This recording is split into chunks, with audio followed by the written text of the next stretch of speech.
ফরিদপুরের সালথা উপজেলায় আধিপত্য বিস্তারকে কেন্দ্র করে দুই পক্ষের সংঘর্ষে অর্ধশতাধিক মানুষ আহত হওয়ার খবর পাওয়া গেছে। এ সময় বেশ কয়েকটি বাড়িঘর ও দোকানপাট ভাঙচুর করা হয়েছে। আজ শনিবার সকাল ৮টা থেকে উপজেলার গট্টি ইউনিয়নের বালিয়াগট্টি বাজারে এ সংঘর্ষের ঘটনা ঘটে। বেলা 11টার দিকে সংঘর্ষ নিয়ন্ত্রণে আনে সেনাবাহিনী ও পুলিশ। পুলিশ ও এলাকাবাসীর সঙ্গে কথা বলে জানা গেছে, স্থানীয় বাসিন্দা নূর মাতব্বর ও জাহিদ মাতব্বরের মধ্যে আধিপত্য বিস্তার নিয়ে দীর্ঘদিন ধরে বিরোধ চলে আসছে। এরই ধারাবাহিকতায় আজ সকাল ৮টার দিকে দেশীয় অস্ত্র, ঢাল, সুরকি, ইটপাটকেল নিয়ে সংঘর্ষে জড়িয়ে পড়েন এ দুজনের সমর্থকেরা। এ সময় আরও কয়েক গ্রামের লোকজন এ সংঘর্ষে যোগ দেন। সংঘর্ষে উভয় পক্ষের অন্তত ১০০ জন আহত হয়েছেন। আহত ব্যক্তিদের ফরিদপুর সহ বিভিন্ন হাসপাতালে ভর্তি করা হয়েছে। এ সময় বেশ কিছু বাড়িঘর, দোকানপাট ভাঙচুর ও লুটপাট করা হয়।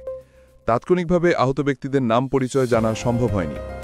দুটি পক্ষের নেতৃত্বদানকারী নুরু মাতব্বর ও জাহিদ মাতব্বর আগে আওয়ামী লীগের রাজনীতির সঙ্গে জড়িত ছিলেন। তবে গত বছর ৫ আগস্ট সরকার পরিবর্তনের পর দুজনেই বিএনপির রাজনীতির সঙ্গে যুক্ত হন।